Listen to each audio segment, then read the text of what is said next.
Ako po si Demi, sa kasalukuyan ay 27 years old. Pero ang aking pong ikakwento ay nangyari 2 taon nang nakakalipas. Papadudot, ako po ay nag-aaral ng panahon na yon. Bukod po sa isa kong estudyante ay may anak na po ako. Ang bata po ay anak ko sa pagkadalaga. Iniwan po ako ng dati kong karelasyon nang malaman na buntis ako. Opo, isa po ko sa mga babaeng nakaranas ng pangiiwan bago pa man manganak. Kakagraduate ko lamang po ng high school nang malaman kong buntis ako. Kaya po medyo late na ako sa pag-aaral ng kolehiyo. Dahil kailangan ko pong tumigil para maalagaan ko ang aking anak. 7 taon na po siya ngayon, pero 5 taon po siya noong mangyari ang aking ikukwento. Hindi rin naman kami mayaman, pero sinusuportahan po ako ng mga magulang ko sa pagtataguyod kay Samuel. O si Sam, yun po ang pangalan ng anak ko. Nang hindi na po masyadong alagain noon si Sam, ay nagpilit po akong humanap ng trabaho. Pero mahirap po palang maghanap, lalo na kung high school lamang ang tinapos. Pero kailangan ko pong makahanap ng trabaho, kaya hindi po ako nawala ng pag-asa hanggang sa may makita ako, papadudot. Ayoko pong ikahiya kasi alam ko naman na malinis ang konsensya ko. At ang ginagawa ko lang ay ang deskripsyon ng trabaho ko. Isa po akong female escort noon, gaya nga po ng sinabi ko, ay hanggang doon lang ako sa deskripsyon, at yon ay ang pagiging escort. Sa pangalan po ng magulang at anak ko ay talagang hanggang doon lang ang aking ginagawa, ang maging escort. Sa tuwing may trabaho po ako ay iniiwan ko sa kapitbahay ko si Sam. Mabait naman ang kapitbahay at wala kaming problema dahil magkaibigan kami. Pero ang kita po sa pag-i-escort ay hindi sasapat dahil hindi naman palaging may magpapa-escort. Kaya dahil sa ang inuupahan ko ay may 1 kwarto pa, ay pinagkakitaan ko na din. Pinaupahan ko po ang bakanting kwarto para at least po ay may darating na pera tuwing katapusan. Ang una nga pong nakakita ng aking paskil ay si Lucky. Nasa edad 27 na siya noong panahon na yon. Nag-opisina siya malapit sa amin, kaya nang makita niya ang paskil ay pinuntahan niya agad para mag-inquire. Sa probinsya kasi nakatira si Lucky at ayaw niya namang maging pabigat sa mga kamag-anak niya sa Maynila, kaya nangupahan na lamang siya. Kwarto lang naman daw ang kailangan niya at hindi buong bahay dahil halos pahingahan lang naman daw niya ang uupahan. Bukod sa mabait si Lucky at may itsura pa ito, mukhang anak mayaman kasi maganda ang kutis at ang labi ay mamula-mula. Pero ang dahilan po talaga ay ang kanyang kabaitan, kaya tinanggap ko kaagad si Lucky, papadudot.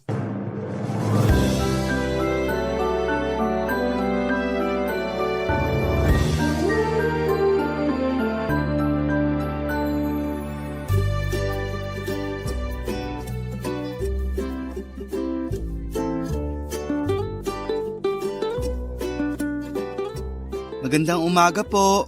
Ay sorry, hindi po kami bibili. Ha? Bibili ng ano? Ano bang binibenta mo? Wala ho akong binibenta. Eh, bakit ka nandito? Tungkol dun sa nakapaskil sa poste sa room for rent. Ah, uupa ka. Oho. Pasensya ka na ha. Kasi naman nakapolong puti ka at nakatay. Akala ko tuloy nagbebenta ka ng kung anong produkto. Ah, kasi papasok ako mamaya sa opisina. Mula dito, dediretso na ako. Ay, saan ka nagtatrabaho? Diyan, sa opisina dyan, sa malaking building, sa may pangalawang kanto. Ah, doon? Oo, alam ko yun. Yun po, dun ako nagtatrabaho. Teka, bakit ka mangungupahan? Ayaw niyo ho ba? Ay, hindi naman. Joke lang. May nararentahan po ako na kwarto din. Kaso nung makita ko to na mas malapit, mas makakatipid sa gasolina. Ah, ganun ba? 3,000 pesos. Kasama na kuryente at tubig. Ah, 3,000 pala. Magkano ba dun sa dati mong inuupahan? 200 a month. 200? Joke lang uli, 2,000 talaga. Ah, ganun ba? Pwede ko ba munang makita? Sige, halika. Eto, pasok ka. Ay, malaki siya kumpara dun sa inuupahan ko ngayon. Hindi nga kasya ang kama ko dun eh. Ha? Hindi kasya ang kama. Paano ka natutulog? Nakapikit. Joke. Pinapatawa lang kita. Baka kasi bigyan mo pa ako ng discount. Kanina mo pa nga ako niloloko. Malamang taasan ko pa nga ang upa eh. Ha? Joke! Akala mo ikaw lang marunong mag-joke ha? Naisaan niyo ako ha? Pero malaki nga tong kwarto. Ano yung pinto doon? CR yan, kaso liguan lang. Pag magbabanyo ka, dun sa CR sa labas. Tapos may gripo din dyan sa veranda niya. Pwede ka magluto at dyan mahugasan. Sige, kukunin ko na. Okay na ho ba ako? Huwag mo nga akong hinuho at oo, okay ka na. Pero pwede ba sa isang linggo na ako lilipat? Para sakto sa pasok ng buwan. Sige, walang problema. Hindi na ako tatanggap na mag-i-inquire. Naku, salamat ng marami. Gusto mo pa bang tignan ng paligid nitong kwarto o mag-usap na tayo sa labas? Sige, mag-usap na tayo para masaraan ang deal. Nagustuhan mo ba? Sino? Ako? Ha? Joke! Alam mo, nakakatawa ka. Parang magkakasundo tayo ah. Parang lang, hindi pa sure. Siyempre, hindi pa kita lubos na kilala eh. Kaya bilang dito ka titira, baka pwedeng malaman ang background mo. Sige, taga Quezon ako. Nandun ang magulang ko. 2 lang kaming magkapatid. Nandito din sa Maynila ang kapatid ko. Pero di kami magkasama. Alam mo na, magkaiba kami ng utak, kaya mas maganda kung magkaiwalay kami. Magbibigay din pala ako ng mga ID ko para mas makilala mo ako.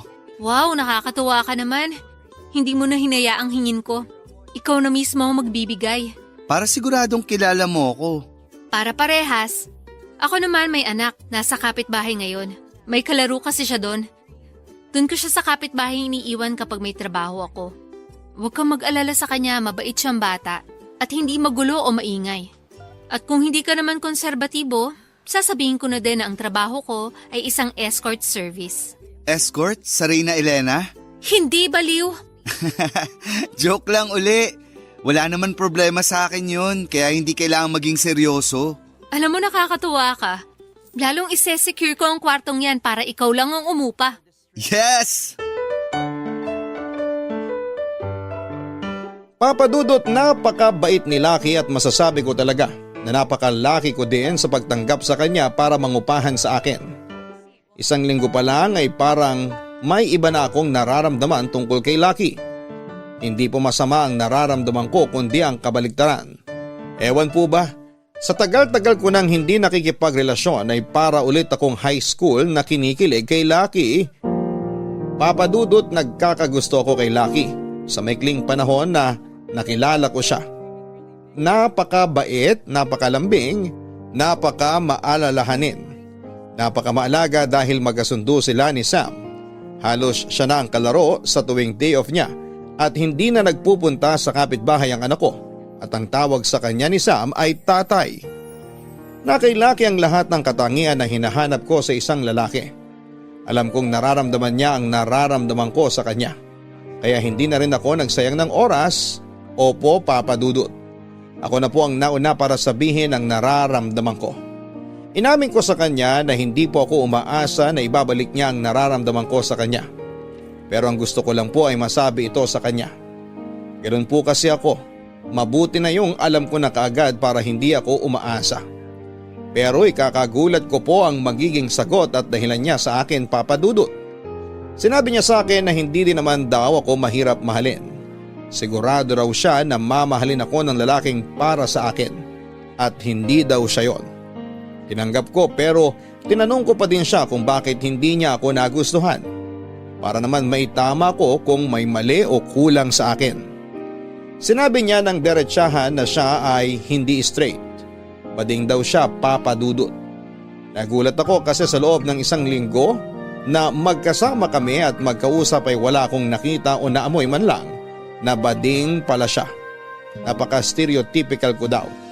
Ang luma daw ng pagkakaalam ko sa isang bading. Sa ako na-realize na oo nga naman. Tama naman siya.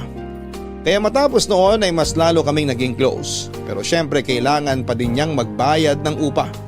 Labas ang friendship sa negosyo. Isang day off niya, may kailangan akong i-meet na kliyente kaya ibinilin ko si Sam kay Lucky. Pumayag naman siya. Pero noong nasa restaurant na ako kung saan kami magkikita ng kausap ko, ay masisira lang pala ang gabing yon.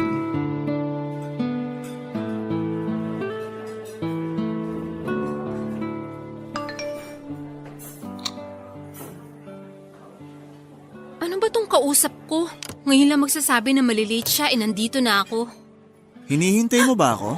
Ikaw talaga? Akala ko malilate ka talaga eh. Ha? Hindi ah. May pa-text ka pa na na-traffic ka. Para may surprise. Pwes, na-surprise mo nga ako. Sorry ang daldal ko. Nakalimutan kitang alokin. Anong gusto mong inumin? Ay, wag na. Eto, nag-order na ako ng juice. Aalis na ba tayo? Saan tayo pupunta? Ang palabiro mo. Para kang yung kasama ko sa bahay. Kasing gwapo ko ba siya? Sa totoo lang, may hawig ka sa kanya. Gwapo nga. But not as much as me. Kasi kahawig lang eh. Hindi naman kamuka. May kayabangan tong taong to ah. May sinasabi ka? Ako? Wala. Ah, okay. Akala ko may sinabi ka eh. Hindi ko naintindihan. Baka gutom lang to. Kain tayo. Ha? Sige, ikaw ang bahala. Oo naman. Sagot ko to, no? Natural, alangan namang ako. Ano yon? May gusto kang orderin? Wala. Bahala ka na. Sige. Antay lang tayo ng waiter. Saan tayo pupunta? Saan mo ba gusto? Saan ba yung sinasabi mong venue nung pupuntahan? Hindi ba sabi mo, restaurant din yun? Restaurant? Okay ka lang? Sabi mo after natin magkita dito, may pupuntahan tayong restaurant. Ah, oo. Mamaya na yon. Bakit o-order ka pa ng pagkain dito? Oo nga. Wag na lang. Okay ka lang ba? Oo naman. Okay na okay. Sige, sana nga. Maganda ka. May boyfriend ka na ba? Pag-uusapan ba talaga natin yan? Oo naman. Kasi wala akong girlfriend eh. Ilang taong ka na? Hindi ba unethical na tanungin ng babae ng age niya? Bakit naman? Hindi ka naman mukhang matanda ah. 25. Wow, nice! Anong nice dun? 28 lang kasi ako. Magkalapit lang. Anong oras tayo aalis? Sayang ang oras. Bakit naman masasayang ang oras? Kasi nung magkita tayo, nag-timer na ako. Bakit kailangan mong orasan? Bakit hindi? Hindi ba yun ang usapan? 3 hours lang. Pag nag-overtime, may additional. Ano bang pinag-uusapan natin dito? Anong ibig mong sabihin? Hayaan mo na nga. So, saan tayo pupunta after nito? Saan mo ba gusto? Ang gulo mo naman. Sandali nga. Ang tagal ng waiter eh. Ako na pupunta sa counter. Doon na ako order. Sandali lang ha. Huwag kang aalis. Anong wag aalis? Natural hindi ako aalis ng hindi bayad no. Pero naghanap pa din ng waiter. So, o-order pa rin siya? Iwan ko na kaya yun. Pasensya na, sobrang naipit ako sa traffic. Sandali na lang. Ano? Anong traffic? Naka-order na ako. Anong pangalan mo? Weebs. Hindi ikaw ang kausap ko? Sira pala ulo mo eh. Wala naman akong sinasabing ako ang kausap mo ah. Sa susunod maghanap ka ng magagago mo ah. Buisit, panira ng araw. Ay, sandali! Iniwan ko ang lalaking yon, Papa Dudut. Nainis kasi ako sa kayabangan niya. Masyado siyang presko na akala mo ay lahat ng mapapatingin ay mai-in love sa kanya. Umabol pa nga siya at sinabi na paano na raw ang mga in-order niya. Parang ako pa ang sisisihin at umorder siya. Sabi ko talaga kainin mo lahat para mahimasmasan ka. Saka ako nag-walk out. Muntik na akong mauto, mabuti na lamang ay hindi ko naibigay ang number ko. Actually po kung hiningi niya yung number ko ay doon pa lamang malalaman ko nang hindi siya ang kausap ko dahil ang kausap ko ay katext ko na. Sa totoo lang ay natakot po talaga ako. Paano kung masamang tao yon tapos sumama ako noong niyaya niya ako. Napapaisip na nga ako matapos noon na napakadelikado pala ng trabaho ko kasi unang beses pong nangyari sa akin yon. Paano nga po kaya kung makatsyempo ako ng isang masamang tao? Sayang ang lalaking yon. Gwapo pa naman pero parang psycho. Nagmensahe na lamang ako doon sa totoong kausap ko na ako na lang ang pupunta sa kanya para hindi na siya bumiyahe papunta sa akin. Nagkita naman kami at natapos ang gabing yon na masaya kami. Back to reality na naman ako matapos noong araw na yon. Napatulog na ni Lucky si Sam at may nilutong pagkain si Lucky. Napakaswerte ko sa tenant ko. Kinabukasan ay may nagmensahe sa akin na ikinagulat ko naman. Tumawag ang agency na pinagtatrabahuhan ko. May nagbook daw para sa escort service. Magpapahinga sana ako ng araw na yon pero naisip ko na sayang din naman ang kikitain ko. Kaya umuuna ako. Kinalimutan ko ang naging pangit na araw ko doon sa manlolokong lalaki. Masaya akong umalis ng bahay noong tanghali at pumasok sa eskwelahan. Pero bago ko umalis ay ibinilin ko si Sam kay Lucky na pakihatid na lamang sa kapitbahay bago siya pumasok sa trabaho. Pero syempre po ay umuwi muna ako matapos ang klase at pag-uwi ko ay nandun na uli si Lucky at kasama na si Sam. Kaya parang hindi din sila naghiwalay dalawa dahil sila pa din ang magkasama ng abutan ko. Napaka-responsable talaga ni Lucky para tuloy akong may asawa sa bahay.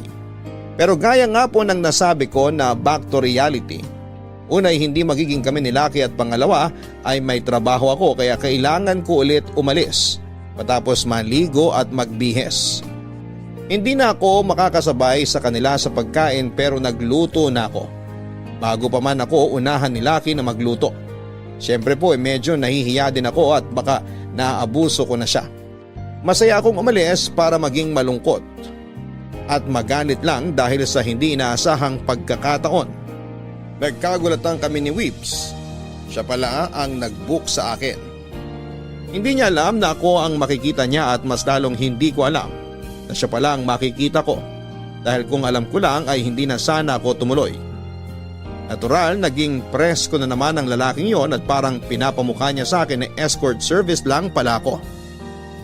Sa pagkakasabi niya ay parang ang baba ng pagkatao ko.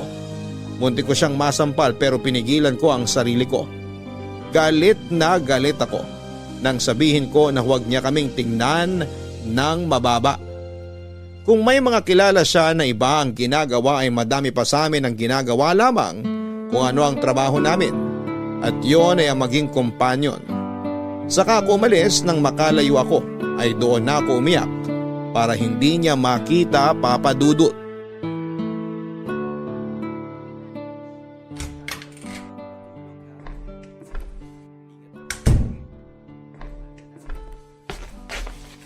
Nandyan ka na pala. May pagkain dyan. Iinit ko ba? Mamaya na ako kakain. Bakit ganyan ang itsura mo? Umiyak ka ba? Hindi. Harap-harapang panluloko naman yan? Ha? Ayan eh. Kitang-kita na mugtong-mugto ang mga mata mo. Tapos sasabihin mo hindi ka umiyak. Huwag mo na akong pansinin. Pwede ba yun? Nasa iisang bahay tayo. Kung makapagsalita ka naman parang asawa kita.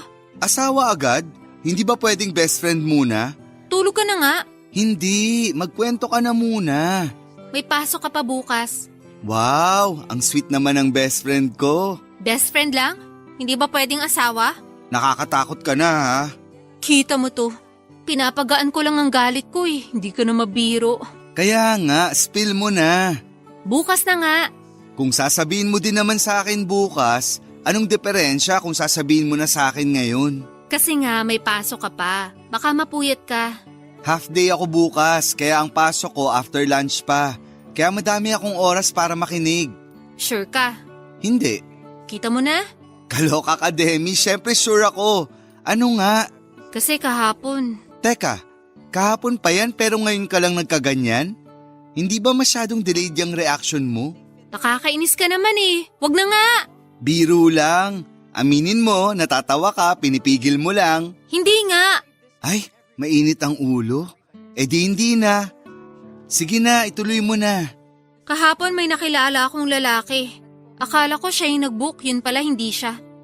Isang nagpanggap lang pala, na ubod ng yabang, na hambog, na makapalamukha, na… Sandali, mamimintas ka ba o magkakwento? Parang binigyan mo ng sukdulang kapintasan yung tao eh. Kanino ka ba kampe? Demonyo pala ang lalaking yun eh. Yun na nga. Nung nalaman kong niloloko niya lang pala ako, iniwan ko nga. Yun na yun? May pupuntahan ka ba? Wala. Bakit nagmamadali ka? Sorry, nag-react lang ako. Tapos? Akala ko tapos na yung pangit na pangitain na yun. Kaso kanina may nag-book uli. Sandali. Don't tell me na siya yung nagpabook. Yes, siya nga yung nagpa-book. Ano siya, stalker? Hindi naman yata. Kasi unang-una, hindi niya malalaman ng detalye ko. Kasi hindi naman binibigay ng agency yun. Lalo na yung picture, hindi ipinapaskil sa Adam Pictures ng mga escort. At hindi niya alam kung saang agency ako nagtatrabaho. Kaya imposibleng nahanap niya ako. So sa palagay mo, coincidence lang ang pagkikita nyo kanina. Oo. Oh, yun naman pala. Hindi naman pala niya pinagplanuhan. Bakit ka nagagalit? Dahil sa mga sinabi niya. Gaya ng, Nung makita niya ako at nalaman niyang ako ang makakasama niya, sabi ba naman niya, nagagalit pa daw ako kahapon, escort service lang pala ako. Naghihintay din pala ako ng lalaki kahapon. Napakababa ng tingin niya sa akin. ano? Sira ulo pala yun eh. Nasaan na yun? Wala na, hayaan mo na. Napakabastos eh. Hayaan mo na. Hindi ko naman makikita yun. Nagsabi na ako sa agency at pina-blacklist ko na siya. Sabi ko kung tatanggapin pa rin nila ang tawag ng lalaking yun, wag na ako ang i-assign. Mabuti nga. Kung makikita ko uli ang lalaking yun, siguradong sobrang pagkakataon lang. Pag nakita mo yan nakasama mo ako, ituro mo agad. Anong gagawin mo? Wala, ituro mo lang at saka natin siya irapan. Nakakainis ka. Ayan, tumawa ka na. Ay nako, pasalamat na lang tayo at walang nangyari sa'yo. Iinit ko na ba yung pagkain? Matulog ka na, ako na mag-iinit. O sasabayan mo akong kumain. Tara na nga, nagutom ako sa sobrang inis.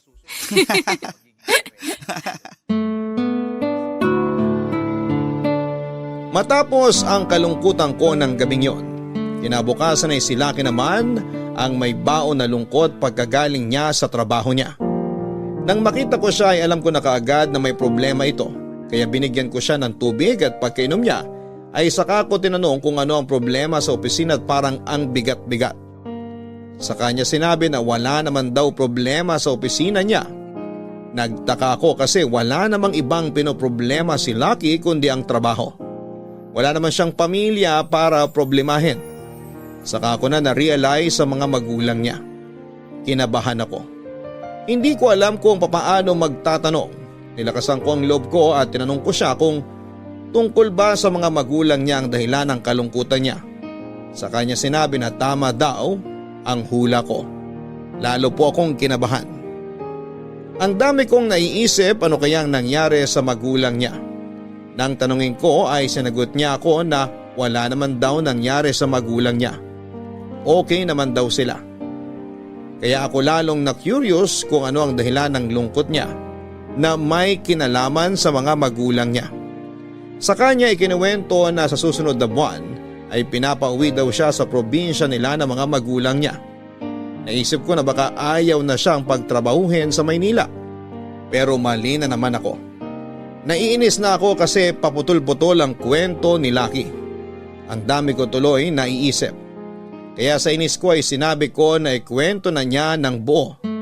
Nahimasmasan bigla si Lucky at sa kanya sinabi ang kahilingan ng magulang niya na talaga namang dapat niyang ikalungkot, Papa Dudut.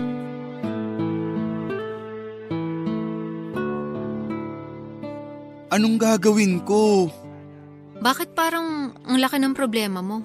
Te, wala naman akong girlfriend. Eh di sabihin mo na wala. Hindi pwede. Anong hindi? Bakit hindi? Kasi pag nag-uusap kami, lagi kong sinasabi na may girlfriend na ako at mag-iisang taon na kami. Sino yan? Kaloka ka, wala nga. Imagination ko lang yun. Eh bakit mo sila niloko? Ang sakit naman niyang sinabi mo. Lalo akong nagigilty na sinasabi mong niloko ko ang mga magulang ko. Oh, nagsinungaling ka. Eh di niloko mo sila. Kakampi ka ba o kaaway? Sinasabi ko lang sa iyo ang reality. Oo na. Masama na akong anak. Wala akong sinasabing ganyan ha. Kasasabi mo lang na nagsinungaling ako at niloko ko sila. Ano ako, anghel?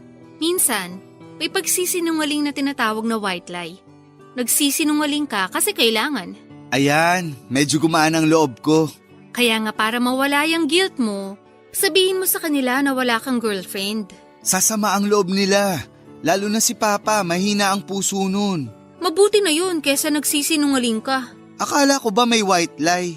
Ang sinasabi ko lang naman, sabihin mo ng totoo. Siguradong maiintindihan ka nila. Anong sasabihin ko sa kanila na dahilan kung bakit wala akong girlfriend? Yung totoo, nabading ka. Gusto mo ba hindi lang ang puso ni Papa ang sumumpong? Pag nalaman nila yun, baka pati si Mama sumumpong ang high blood. Yun lang. Anong gagawin ko? Okay lang ba sa'yo na gumawa ka uli ng white lie? Hindi naman siguro masama ang maraming kasinungalingan. Basta white. Kasinungalingan pa rin yun. Ito naman eh. Joke lang. Ikaw naman. May naiisip ka ba? Meron. Bakit hindi ka magsama ng babae tapos ipakilala mo na girlfriend mo? Sino nga? Wala naman akong syota. Hindi nga, Shota.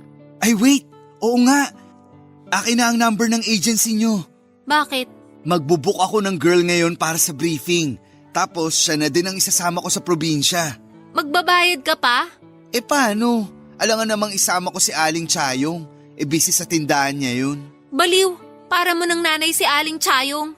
Ang sinasabi ko, bakit ka pa maghahanap sa agency? At bakit ka pa maghahanap sa labas? Sana kung maghahanap dito sa loob. Sino naman ang... Ikaw? Kala ko bumaba na ang IQ mo eh. Okay ka lang? O bakit ayaw mo? Ibig kong sabihin, okay lang sa'yo. Oo naman, dahil sa dalawang dahilan. Dalawa? Oo. Unang-una, sa dami ng magandang nagawa mo sa amin ni Sam, oras na siguro para makabawi. Hindi naman ako naniningil. Hindi nga, pero gusto ko makabawi. Ikaw ang bahala. Ano yung pangalawa? Pangalawa, kahit sandali, matupad ang pangarap ko maging girlfriend mo. Kadiri ka naman. Huwag mo ang sirain yung ilusyon ko na ate kita. Kunwari lang naman. Sige, at least wala nang briefing. Kasi ang tagal naman na nating magkasama dito. Exactly. Salamat ha. Ano ba? O sige, try nga natin ngayon kung paano tayo aasta sa harap ng parents mo. Kunwari ipapakilala mo ko. Go! Hi ma, hi pa. Si Demi po pala. Huy, Girlfriend ko. Eee! arte mo! Kurutin kita dyan eh. Papadudot isang buwan kong tinuruan si Lucky at tama naman ang mga ginagawa niya. Yun nga lang ay naiilang siya. Kasi nga po dahil ako daw yung magpapanggap. Nainis ako sa kanya kasi ang arte-arte niya. Kaya sinabi ko na kung ayaw niya sa akin ay tawagin na lang niya yung nagbabantay ng tindahan sa ibaba na si Aling Chayong. Natakot naman kasi palapit na ng palapit ang araw at kailangan ay handang-handa na ang lahat. Ayon, pinagbuti Papadudot. Kilig na kilig ako habang inis na inis naman si Lucky. Inaasar ko siya lalo at hindi naman siya makapalag kasi nga tinatakot ko din siya ng pagbaback out ko. Para sa akin naman po kasi ay para marelax siya. Kasi halatang halata na tensyonado na siya. Ang kadalasan na pagkakahuli na hindi totoo ang relasyon ay ang body language. Hanggang sa dumating ang araw.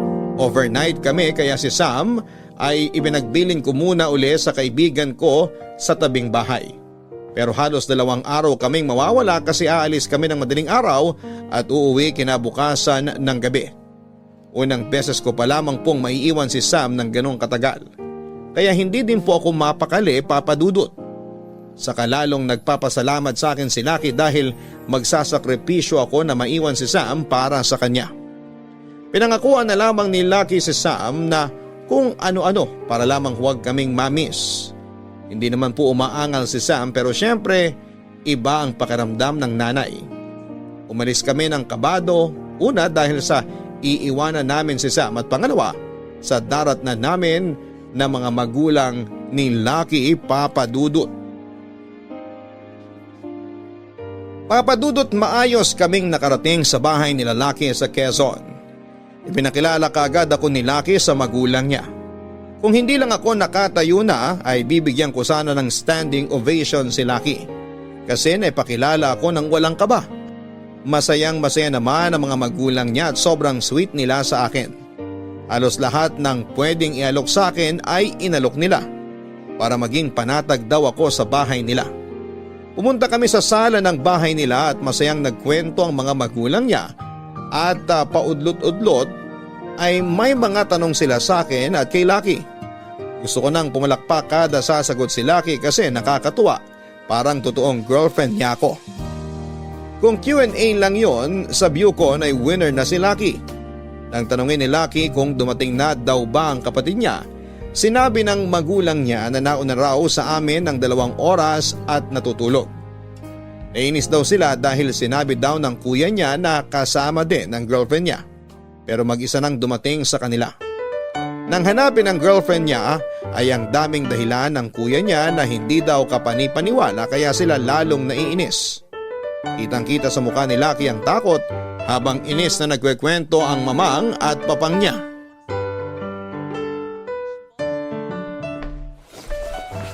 Ikaw ba ang girlfriend ni Lucky? Oo. Ikaw? Anong ginagawa mo dito?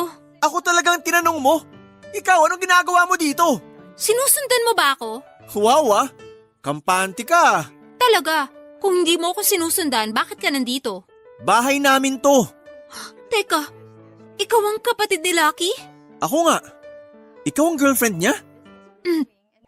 Ako nga. Bakit parang hindi? Ano na naman ang ibig mong sabihin? Maglolokohan pa ba naman tayo? Alam ko yung iniisip ng maduming utak mo. Hindi ako na-hire ni Lucky para pumunta dito. Magkasama kami sa bahay at may relasyon kami. Bakit ang defensive mo naman?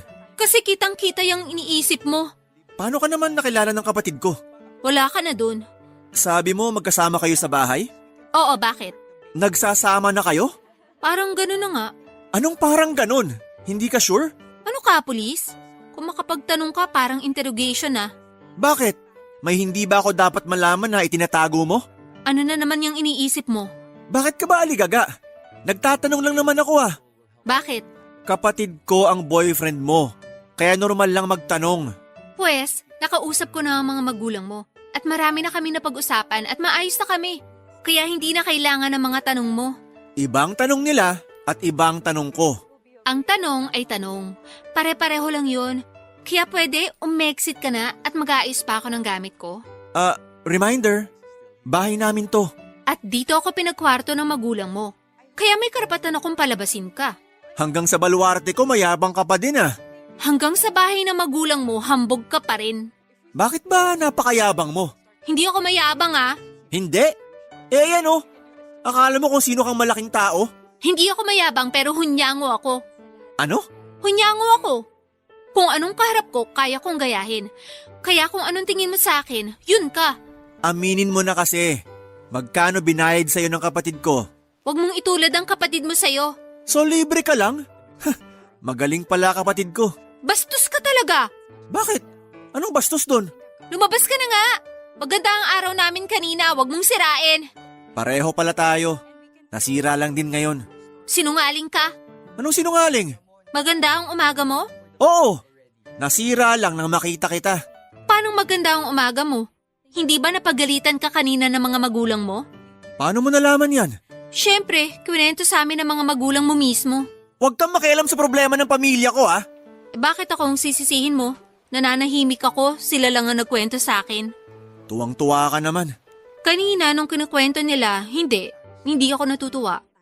Pero kung kanina pa lang nalaman ko na ikaw pala yung tinutukoy nila, sana kanina pa ako tumawa ng tumawa. Gusto mo ikaw naman ang ibulgar ko? Para ako naman ang tumawa ng tumawa? Hindi ka nahihiya? Bakit ako? Hindi ba dapat ikaw ang mahiya? Wala akong ginagawa. Nako. Lumabas ka na nga dito! Papadudot sa sobrang inis ko kay Weebs ay nakabuo ako ng teorya. Sinabi ko sa kanya ang teorya ko na parang siguradong sigurado ako na tama ako. Kaya napatahimik siya. Sabi ko sa kanya kaya pala siya tumawag noon sa agency namin ay para nga po kumuha ng babae na magpapanggap na girlfriend niya. At ako nga po dapat ang babaeng yon.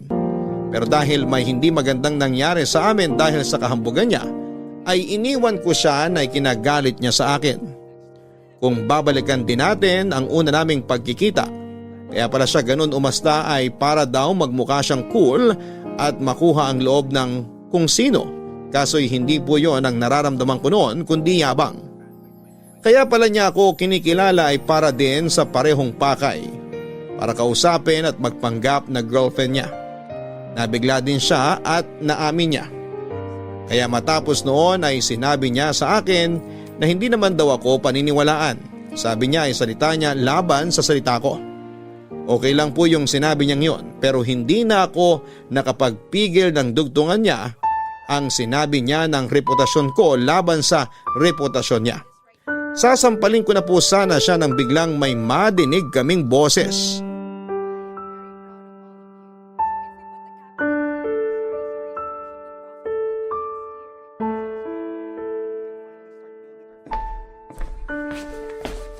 Napakabastos mo talaga! Kuya! Nakilala mo na pala si Demi. Magkakilala na kami. Good. Kilalang kilala ko siya. Ha?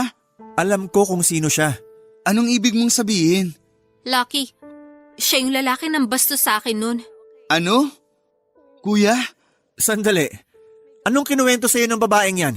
Kung anong ginawa mo, malay ko bang kapatid ka pala ni Lucky? Total opposite kayo. Sobrang bait ni Lucky, ikaw? Sandali, baka ibang tao ang sinasabi mo. Mabait tong kuya ko. Totoo ang sinasabi niya. Kita mo? Kuya, bakit? Una ko siyang nakilala, sinupladahan niya ako. Kaya nung pangalawang makita ko siya at nalaman kong trabaho niya, normal lang na masabi ko ang nasabi ko. Hindi lahat ng tao, ibabase mo kung anong trabaho nila. Kuya, humingi ka ng pasensya kay Demi. Teka, bakit ako? Tsaka totoo naman na binabayaran lang ang pagsama niya sa mga lalaki. Malay ko ba kung binayaran mo lang siya? Kuya, baka madinig ka nila mamang at papang. Bakit? Natatakot ka? Ibig sabihin binayaran mo nga yan? Hindi. Wala akong binabayad sa kanya. Ayoko lang na madinig ka nila mamang at papang. Huwag kang mag-alala, hindi naman ako ganon. Kahit may ginawa sa akin na hindi magandang babaeng yan, hindi ko ibubunyag kila mamang at papang ang totoo tungkol sa inyo. Kasi kapatid pa rin kita. Kuya, wala kasi talaga akong binabayad. Matinong babae si Demi. O sige, wala kang binayad. Pero nagpapanggap pa din kayo. Kuya naman. Aminin mo muna sa akin na totoo ang sinabi ko. Nagpapanggap lang kayo. Oo. Bakit? Kami lang ba ang nagpapanggap? Ano na naman yung sinasabi mo? Napagtagpi-tagpi ko na ang kwento ng pagpunta mo dito. Demi, anong sinasabi mo? Nag-message sa akin si Jenny, yung kasama ko sa agency. Na-i-book daw siya ng nakaaway ko na ipina-blacklist ko na ewan bakit tinanggap pa nila ang tawag. Sabi ni Jenny na binayaran siya ng kuya mo para magpanggap. Pero along the way, sinumpong na naman ang kahambugan ng kuya mo kaya nag-away sila. Kaya na makakita ng bus station si Jenny, bumaba na siya para bumalik ng Maynila. Tumigil ka na. Titigil ako kung titigilan mo kami ni Lucky. Sabihin mo sa kanila ang tungkol sa amin. At sasabihin ko din na magsisinungaling ka sana para lang may maipakilalang girlfriend. Oo, pero yung sa akin hindi naman natuloy. Yung pagpapanggap nyo, ayan kitang kita. So sinong may mali? Hindi nga natuloy, pero magbabayad ka ng babae. Kami walang perahan dahil maganda na ang relasyon namin noon pa. May pera o wala, nanloko pa din kayo. Nagsinungaling na, gagastos pa. Tumigil na nga kayo. Yang babaeng niya ng parang Armalite ang bunganga. Kaya siyang una mong sawayin. Kung hindi ka sana bastos at hambog, wala sanang gulo dito. Demi, huwag ka nang magsalita. Ako na ang bahala dito. Kuya, usap tayo sa labas. Bakit tayong lalabas? Bahay natin to. Inaangkin ko ba? Malay ko. Di ba yun ang goal mo? Ang makakuha ng pera? Bastos ka talaga! Demi, sandali. Ako na lang ang kakausap kay kuya. Kuya, tama na yan, please. Prenohin mo bibig ng girlfriend mo. Walang problema sa akin basta walang pakialamanan. Wala naman talaga akong pakialam. Mas lalo ako. Pakialam ko ba sa'yo? Pwede bang magkasundo na lang muna tayo? Natatakot ako baka pag nalaman nila mamang at papang, baka kung anong mangyari sa kanila. Please, kuya. Oo na.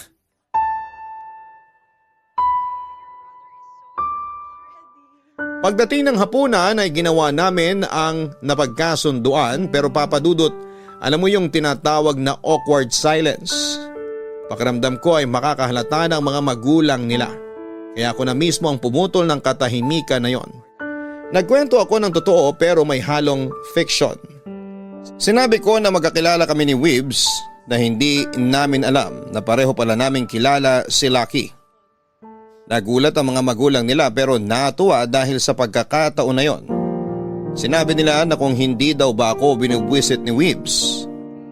Ito na po yung fiction noong sabihin ko na napakabait na tao ni Weebs at marespeto sa mga babae. Kita ko sa itsura ni Weebs na parang naiinis ito dahil iniisip niya na nagsasarcastic lamang ako sa mga sinasabi ko. Si Lucky naman ay tulala. Para naghihintay sa mahuhulog na huling numero sa loto yung kaba niya. Wala pa ding umiimik maski si Weebs. Parang tinanggalan ng dila noong nagsasalita ako.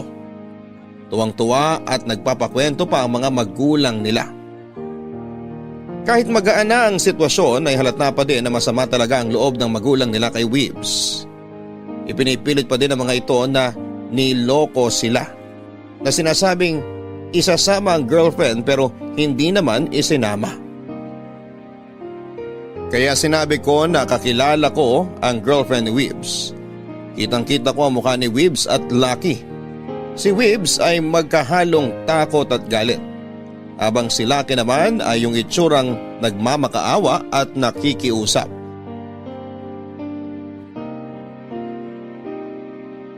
Papadudot yung itsura ng magkapatid ay kitang-kita na hindi nila alam kung ano po ang mga susunod na sasabihin ko. Kaya nang mag-usisa pa ang mga magulang nila tungkol sa girlfriend ni Weebs ay saka ko sinabi ang nalalaman ko. Binitin ko po talaga ang sasabihin ko kasi parang sa isip ko ay may nagaganap na drum roll bago ako magsalita. Sinabi ko na alam ko na may sakit ang girlfriend ni Weebs kaya hindi nakasama kay Weebs na pumunta sa probinsya nila. Saka nagbago ang tono ng mga magulang nila kay Weebs. Bakit hindi daw niya sinabi kaagad na may sakit pala ang girlfriend niya kaya hindi nakasama. Halatang hindi alam ni Weebs ang sasabihin kaya sinalo ko kaagad ang pagsagot sa tanong.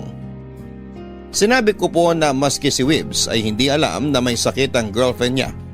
Ayaw daw kasi ng girlfriend niya na mag-alala si Weebs. Lalo na at uuwi nga ito sa kanila. Kaya tuluyan ng lumambot ang mga magulang niya at humingin ng dispensa kay Weebs. Kitang-kita ko ang mukha ni na Weebs at Lucky. Si Weebs ay hindi makapaniwala at si Lucky naman ay parang tatay ko. Na proud sa akin.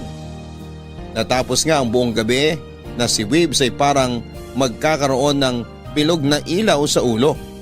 Para kasing papunta na siya sa pagiging santo sa bait niya. Nakatulong pa yon sa kanya kasi hindi siya nagsasalita. Alam naman natin yung pagsasalita niya ang nakakasira sa kanya. Mabait naman siya pag tahimik.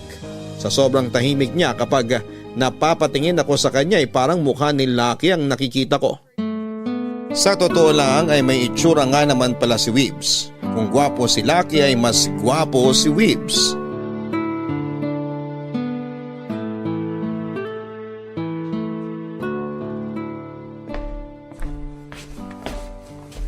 Kuya! Oh, Eto, dinalan kita ng kape. tanghaling tapat kape? Nakalimutan mo na ba nung bata tayo? Pag nagkakwentuhan tayo dito, lagi tayong may kape. Oo nga. Ang tagal na rin kasi nun. Ako hindi ko nakakalimutan. Baka naman marami ka na talagang nakalimutan. Hindi naman. Masyado ko lang sigurong naiisip ang buhay sa Maynila. Kamusta ka? Ayos naman. Paanong ayos? Mukhang hindi eh. Ikaw naman. Alam mo naman ng Maynila, masyadong maraming stress. Mayaman lang atang hindi nai-stress eh. Lahat naman talaga stressed. Pero may kanya-kanyang paraan ng pagdadala. Kaya para sa iba magaan lang ang stress. Yung iba kasi masyadong dinidibdib kaya nahihirapan. Kahit hindi ko masyado makuha ang sinasabi mo, parang tama naman. Kuya, bakit wala ka pang girlfriend? Wala eh. Paanong wala? Hindi ka pa ba nagka-girlfriend mula nung lumuwas tayo ng Maynila? Nagkaroon. Ano nangyari? Marami. Marami? Paanong marami? Marami akong naging girlfriend. Niloko mo sila lahat. Grabe naman yung tingin mo sa akin. Hindi ah. Wala akong niloko. Silang umiiwan sa akin. Bakit? Ewan. Parang alam ko. Paanong alam mo? Sa nakita ko kanina nung nag-aaway kayo ni Demi at sa mga kinuwento niya nung mga araw na nagkita kayo, alam ko na. Siniraan niya ba ako? Hindi. Hindi gagawin ni Demi yun. Kilala ko siya. Ang sinasabi ko ay yung nakita at nadinig ko lang. Diretsuhin mo na nga ako. Kasi kuya, yung pakul mo ang sumisira sa'yo. Napepreskuhan sila sa'yo. Tapos pag nakikipag-usap ka sa kanila, masyadong bargas. Balikan mo yung mga turo nila mamang at papang na maging magalang lagi sa babae. Bastos na ba ako? Kung hindi mo nakikita o nararamdaman, yes kuya. Sa nakita kong pakikipag-usap mo kay Demi kanina, parang nandun ka na. Hihingi na lang ako ng pasensya sa kanya mamaya. Oo naman. Narinig mo naman kung paano kanya sinalba kanina. Nawala tuloy ang tampo sa'yo nila mamang at papang. Oo nga eh. Sandali, tagay muna tayo nitong kape. Baka lumamig na. Ilang oras mo ba ito pinakuluan? Mainit pa din eh. Napaso ako. Akala ko kasi lumamig na. Yan pa kuya, yung anticipation. Dapat tanggalin mo yan pag di kailangan. Huwag kang mag-i-expect na lahat ng babae magkakagusto sa'yo. Opo kuya. Namiss kita kuya. Kahit nasa isang lugar tayo, hindi tayo nagkikita. Masyado ka kasing busy. Ano? Akala ko ikaw ang busy kaya hindi tayo nagkikita. Ayan na naman yung anticipation mo. Ikaw din naman ah. Bakit mo nasabing busy ako? Oo nga. Teka, masyado na akong balagoong. Ikaw naman ang pag-usapan natin. Ako? Bakit? May iba pa ba tayong pag-uusapan? Ha? Wala naman. O bakit ikaw wala pang girlfriend? Bakit kailangan magpanggap ni Demi?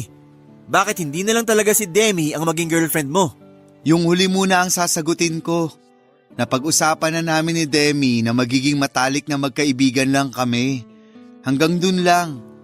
Ayoko din gawin ang pagpapanggap namin ni Demi. Kaso naisip ko sila mamang at papang. Sobrang na-pressure ako sa katatanong nila kung may girlfriend na ako. Nasabi ko na meron. Kaya nung sinabi nila na isama ko dito ang girlfriend ko, alam mo na ang kasunod. Sinong nakaisip na magpanggap kayo? Ikaw o si Demi? Nakita kasi ni Demi na nagpapanik na ang utak ko. Kaya nagsuggest siya na siya na lang ipakilalang girlfriend ko. Eh bakit nga wala ka pang girlfriend? Kuya, huwag kang magagalit ha. Bading ako. Kuya naman eh, pinagtatawanan mo ko eh. Nakakatawa naman talaga. Bata pa tayo, wala na tayong sinikreto sa isa't isa. Ang tagal kong hinintay na sabihin mo sa akin yung sikretong yan. Kuya, alam mo? Oo naman, kapatid kita eh. 1 taon lang ang pagitan natin. Tayo lang dalawang magkapatid kaya sobrang close natin noon pa. Kaya ganun na lang ang lakas ng pakiramdam ko sa'yo. Hindi ka nagalit o nagagalit? Bakit naman? Wala ka naman ginagawang masama ah. Rerespetuhin ko din kung kailan mo sasabihin kila mamang at papang yan. Salamat kuya.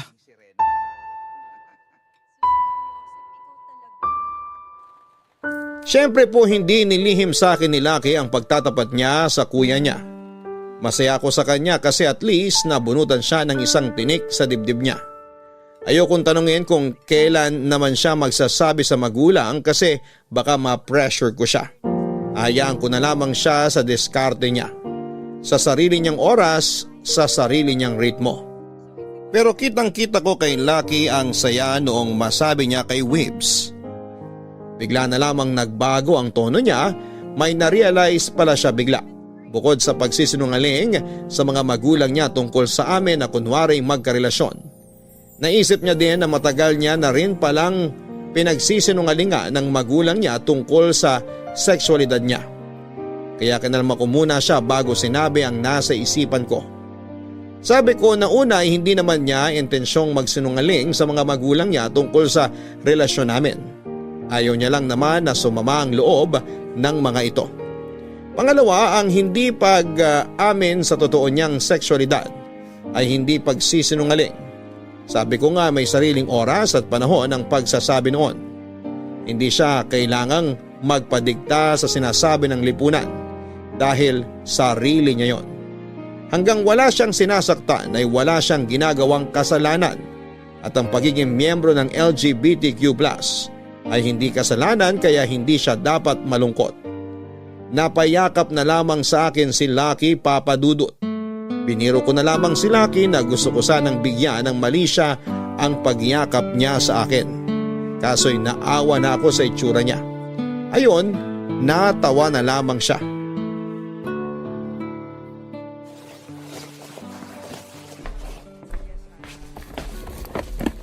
Knock-knock! Uy, babes! Tuloy! Ang aga mo naman mag-ayos ng gamit. Wala lang, para mamaya konti na lang ang aayusin.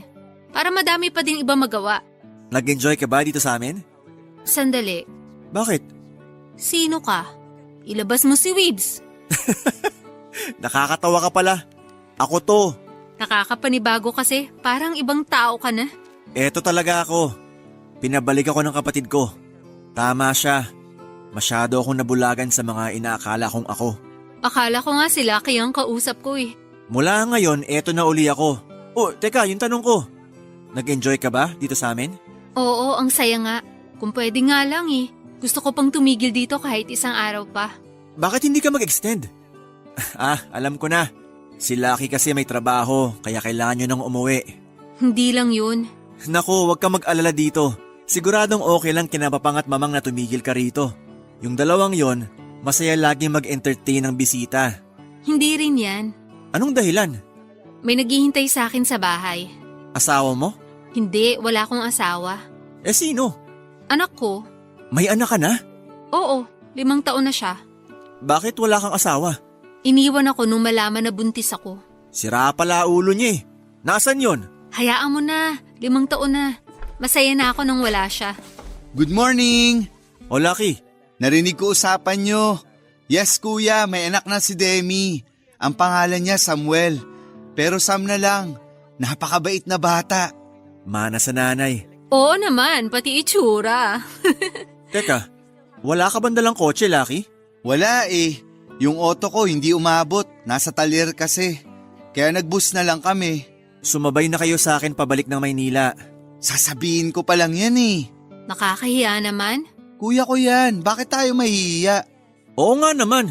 Tsaka ang sama ko naman kung hindi ko isasabay ang kapatid ko at ang mabait na babae sa harap ko. Naku, binola mo pa ako. Kuya, alam mo ba kung bakit nag-escort si Demi? Lucky? Bakit ba?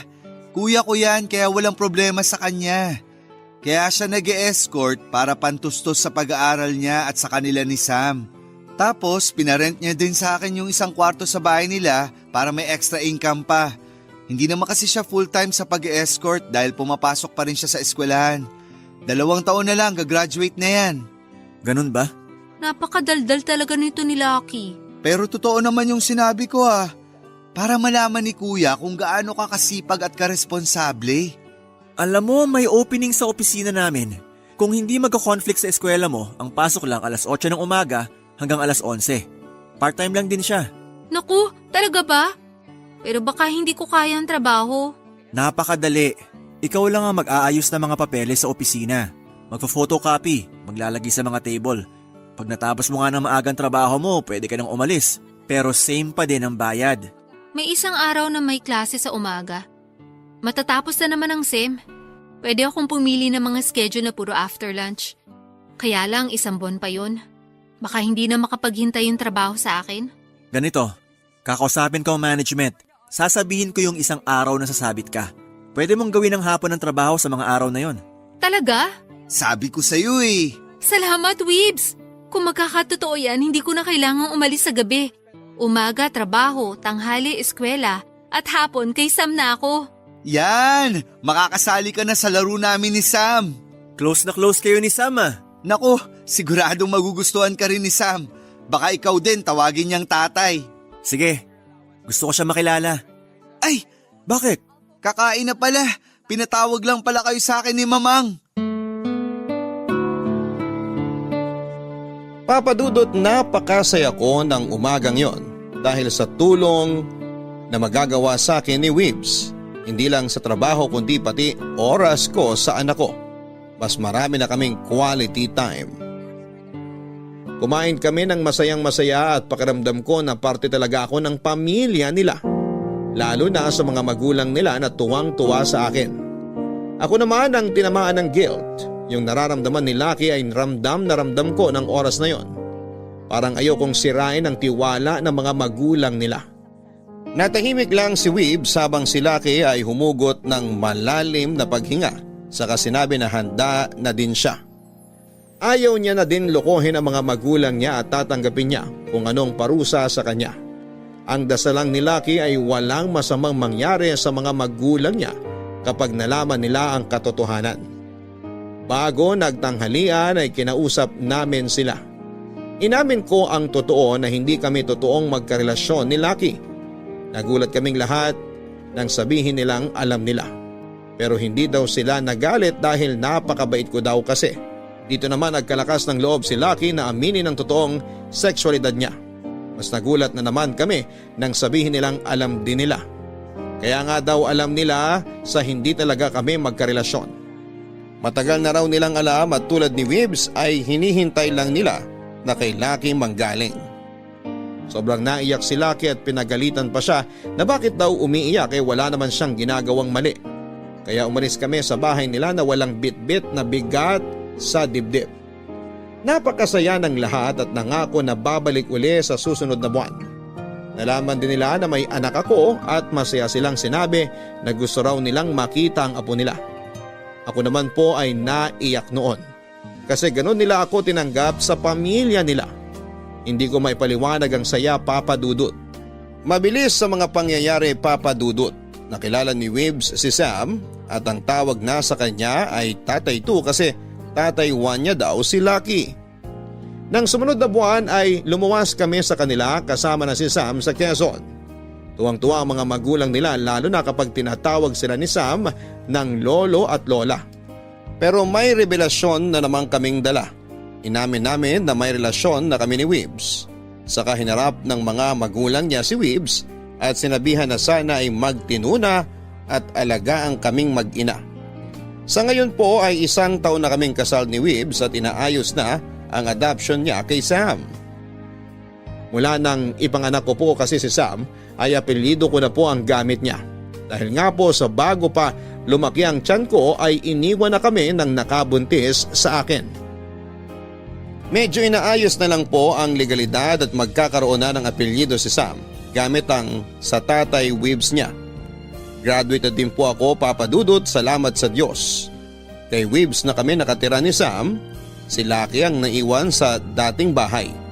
Sinabi ko sa kanya noon na para makadagdag din sa gastusin niya, ay paupahan niya na lamang din ang dating kwarto namin ni Sam na ginawa naman niya. Yung umuupa sa kanya na si Albert ay kasama niya din noong kasal namin ni Weebs.